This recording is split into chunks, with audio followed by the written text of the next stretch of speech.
बिस्मिल्लाहिर्रहमानिर्रहीम। अस्सलाम वालेकुम। मैं हूं असद और आप देख रहे हैं असद इलेक्ट्रिकल। तो लास्ट 2 वीडियोस में हमने सबसे पहले तो मीटर का इंट्रोडक्शन करवाया था, डिजिटल मल्टीमीटर का। उसके बाद बैटरी के वोल्टेज प्रैक्टिकली चेक करके भी दिखा दिए थे। आज की वीडियो में हम काफ़ी चीज़ों को कवर करने जा रहे हैं।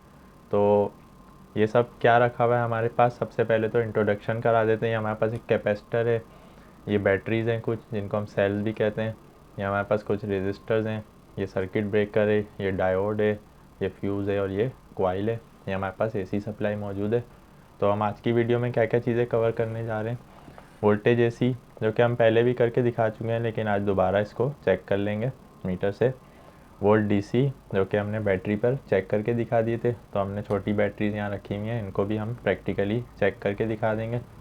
ओम यानी कि रेजिस्टेंस, तो रेजिस्टेंस इस कॉइल की भी हम चेक कर सकते हैं। हमारे पास कुछ रेजिस्टर्स हैं, इनकी भी सीरीज़ पैरेलल में किस तरह होती है प्रैक्टिकली हम आपको करके दिखाएंगे।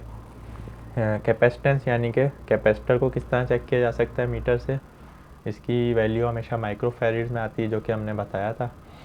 बीपर, ये किसी भी चीज़ की कंटिन्यूटी चेक करता है। कोई भी वायर है वो कंप्लीट है या नहीं है, यानी कि वो ओपन तो नहीं है आगे से, या वो शॉर्ट तो नहीं है।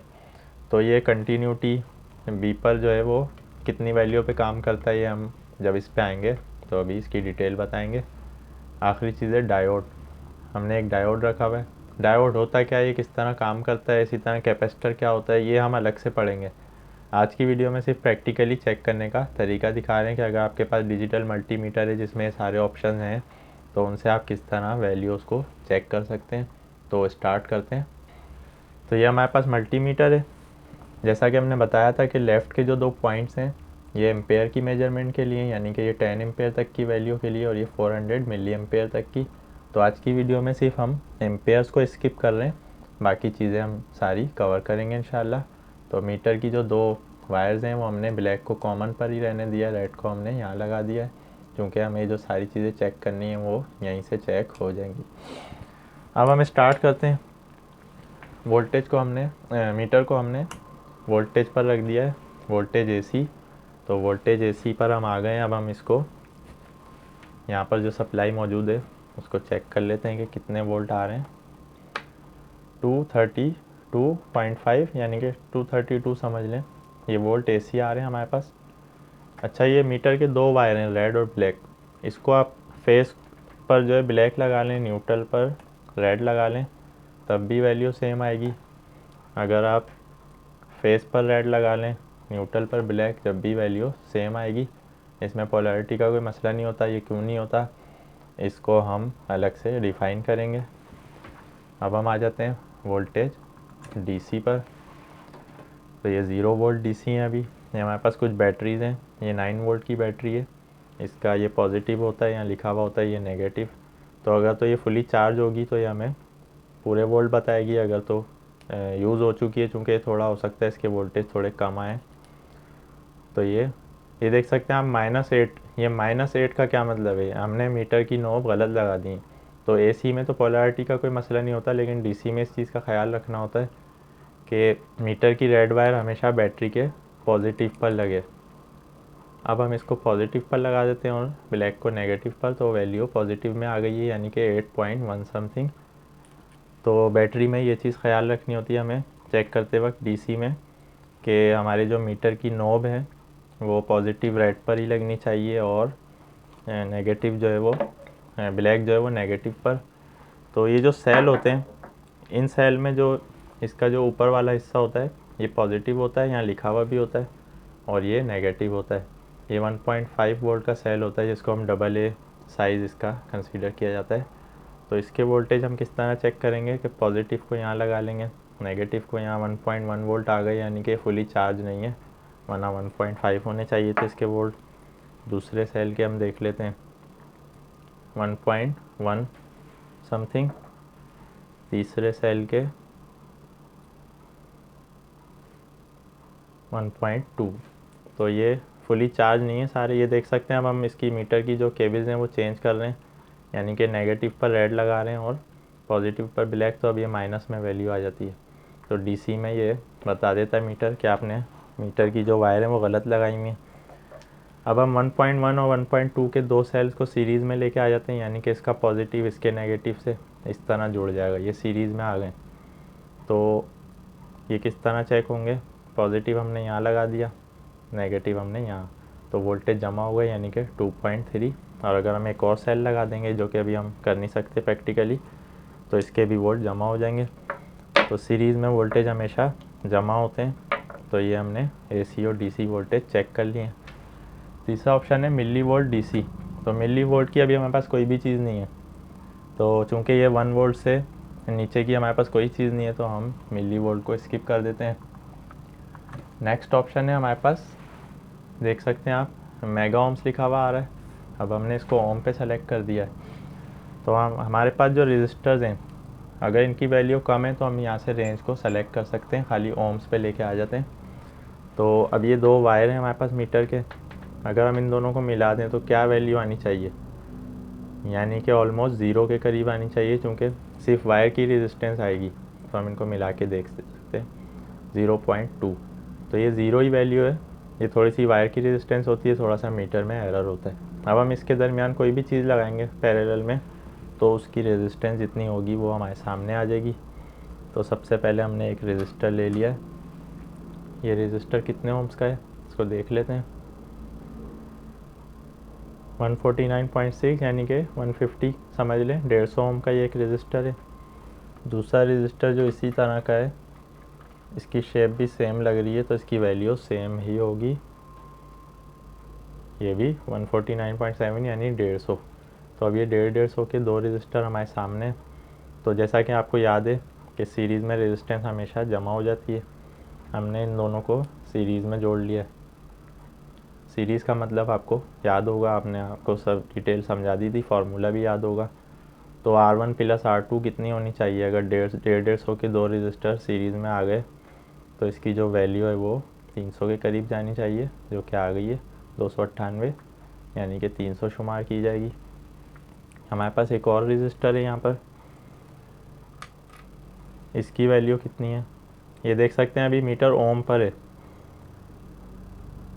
अब ये ओपन लूप या ओवरलोड मीटर की रेंज में नहीं आ रहा है, क्यों नहीं आ रहा है, हो सकता है इसकी वैल्यू ज़्यादा हो। तो अब हम इसको ओम से किलो ओम्स पे लेके आ जाते हैं।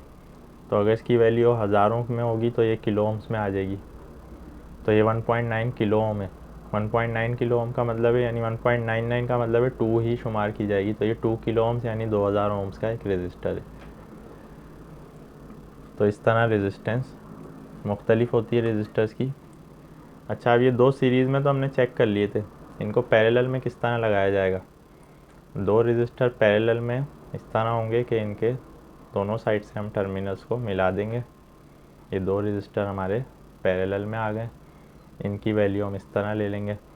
तो पैरेलल में हमेशा कम हो जाती है रेजिस्टेंस और सीरीज़ में बढ़ जाती है। तो अब यहाँ पर 150 के दो रेजिस्टर अगर पैरेलल में है, तो इनकी टोटल रेजिस्टेंस, अब हम इसको वापस ओम पे लेके आ जाते हैं। टोटल रेजिस्टेंस 75 रह गई, यानी 150 का आधा हो गई। तो यहाँ जो बात याद रखने की वो ये है कि दो रेजिस्टेंस अगर सेम वैल्यू की पैरेलल में होंगी, तो उनकी जो टोटल रेजिस्टेंस है वो उनकी आधी हो जाएगी। अगर 10-10 ओम के दो रेजिस्टर पैरेलल में हैं, तो उनकी टोटल रेजिस्टेंस 5 हो जाएगी। अगर 100 ओम्स के दो रेजिस्टर पैरेलल में, तो उनकी टोटल रेजिस्टेंस 50 हो जाएगी। और सीरीज़ में हमेशा जमा हो जाती है, जो कि प्रैक्टिकली हमने आपको करके दिखा दिया। इसी के साथ एक और ऑप्शन है, ये यहाँ से हम सेलेक्ट करते हैं इसको, यह है माइक्रोफैरेड का, जो कि कैपेसिटर को चेक करने का है। ये कैपेसिटर का सिंबल है। ये हमारे पास एक कैपेसिटर है। इस किसी भी कैपेसिटर की जो कैपेसिटेंस होती है उस पर लिखी हुई होती है, शायद आपको नज़र आ सके, कोशिश करता हूँ मैं। 24 माइक्रोफैरेड का ये, बाकी वोल्टेज वैल्यू वगैरह ये सारी चीज़ें हम छोड़ देते हैं अभी। तो अभी इसको हमने कोई सप्लाई नहीं दी है, ये किसी सप्लाई से कनेक्ट नहीं है। कैपेसिटर में भी टाइप्स होती हैं AC DC की, तो ये एक AC सप्लाई से ऑपरेट होने वाला कैपेसिटर है। इसके मैक्सिमम वोल्टेज इन्होंने दिखाए में 480 वोल्ट। इन्होंने टॉलरेंस इसकी प्लस माइनस यानी 3% बताया हुआ है कि वो कमी बेशी हो सकती है 24 माइक्रोफैरेड में। तो इसकी हम वैल्यू किस तरह चेक कर सकते हैं, मीटर को माइक्रोफैरेड पे रखकर आपने दोनों वायर कैपेसिटर पर लगा लेनी है। तो ये 24.4 माइक्रोफैरेड जो कि यहाँ 24 लिखा हुआ है। तो ये कैपेसिटर अच्छी हालत में सही है। इस तरह कैपेसिटर को चेक किया जा सकता है। नेक्स्ट चीज़ है कंटिन्यूटी यानी बीपर। ये बीपर क्या है?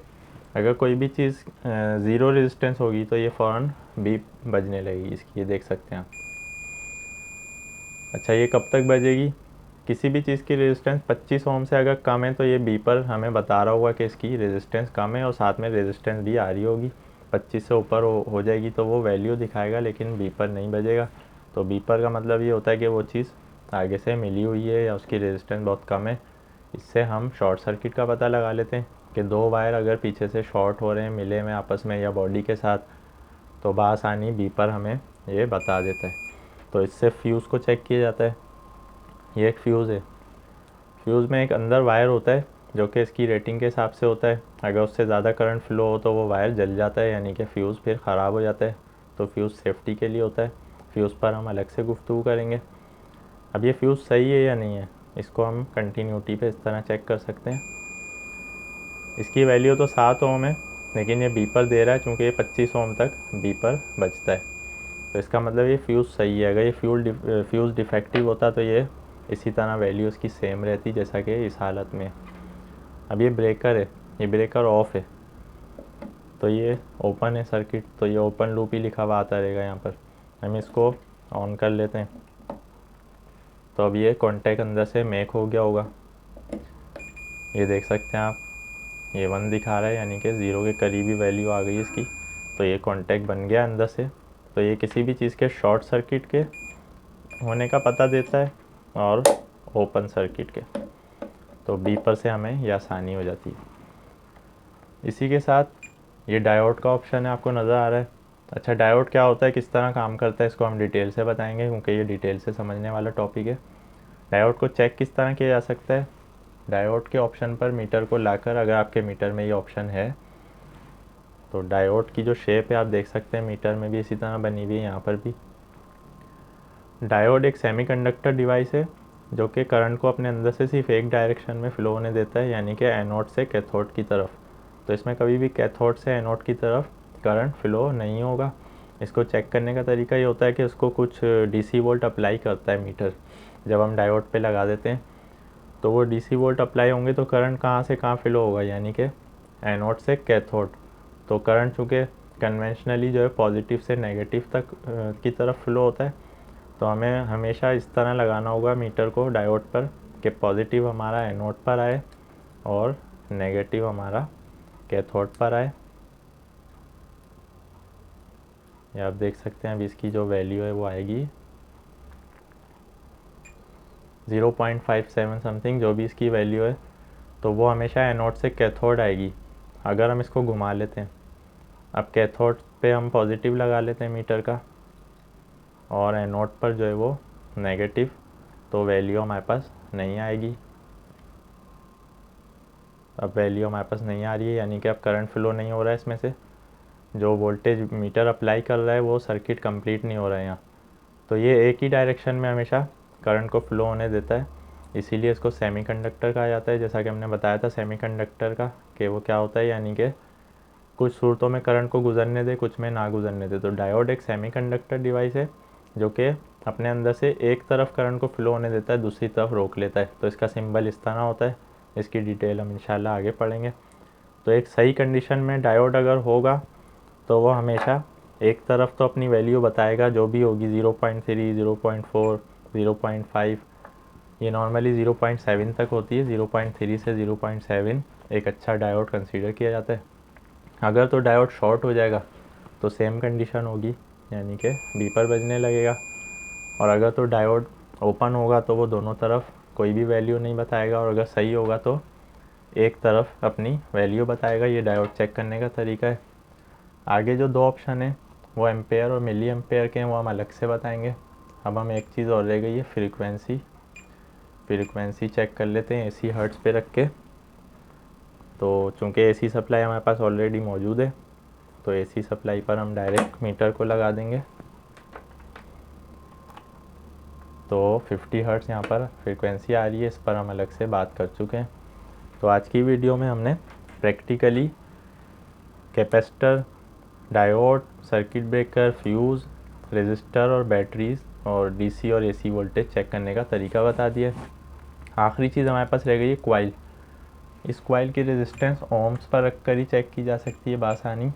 कोई भी आपके पास क्वाइल है कि वो सही है या नहीं है, तो उसकी जो भी अपनी वैल्यू होगी वो ओम्स में इस तरह आ जाएगी। ये 511 ओम की एक क्वाइल है। अगर तो इसकी क्वाइल का वायर ओपन हो गया बीच में से, तो ये वैल्यू इसी तरह रहेगी, यानी कि ओपन सर्किट, ओपन लूप। और अगर तो ये शॉर्ट हो गई है तो ये इस तरह ज़ीरो की तरफ आ जाएगी वैल्यू। अगर आप बीपर पे रखेंगे तो बीपर बजने लगेगा। अब हमें ये चेक करना है क्वाइल शॉर्ट तो नहीं है, तो हम इसको इसी तरह लगाएंगे। ये आप देख सकते हैं 512 है लेकिन बीपर नहीं बज रहा है, तो ये इसकी रेजिस्टेंस सही है। अगर ये शॉर्ट होगी तो ये बीपर जो है वो कंटिन्यूटी दिखाता रहेगा, कंटिन्यू बजता रहेगा। तो आज की वीडियो से रिलेटेड आपका कोई भी क्वेश्चन है कमेंट्स में ज़रूर पूछें। एक चीज़ और रह गई थी, ये होल्ड का बटन जो है और ये मिनिमम मैक्सिमम रेंज, ये हमारे ऊपर होती हैं कुछ सेलेक्शन। तो जैसा कि हमने अभी करके भी दिखाया है कि छोटी बड़ी वैल्यू को हम रेंज से सेलेक्ट कर सकते हैं। यहाँ से हम इसको जैसे वोल्ट से हर्ट्ज़ पे लाना है, ये इस तरह आ जाता है। अगर ओम से कैपेसिटेंस पे लाना है तो इस तरह आ जाएगा। और होल्ड का मतलब ये है कि आपको कोई भी वैल्यू होल्ड करानी है। तो अब जैसे कितने वोल्ट आ रहे हैं यहाँ पर 220 वोल्ट आ रहे हैं, 233 वोल्ट आ रहे हैं, इसको आपने होल्ड करवाना है। तो आप इसको होल्ड करवा के रोक सकते हैं वैल्यू किसी भी ज़रूरत के तहत, तो कोई भी प्रूफ के तहत अगर आप किसी को दिखाना चाहते हैं तो ये इस तरह के ऑप्शन होते हैं। तो आज की वीडियो से रिलेटेड आपका कोई भी क्वेश्चन है कमेंट्स में ज़रूर पूछें। उम्मीद है वीडियो पसंद आई होगी। इसी तरह की वीडियोज़ हम इंशाल्लाह आपके लिए लेके आते रहेंगे। नेक्स्ट वीडियो तक के लिए इजाज़त दीजिए। अल्लाह हाफिज़।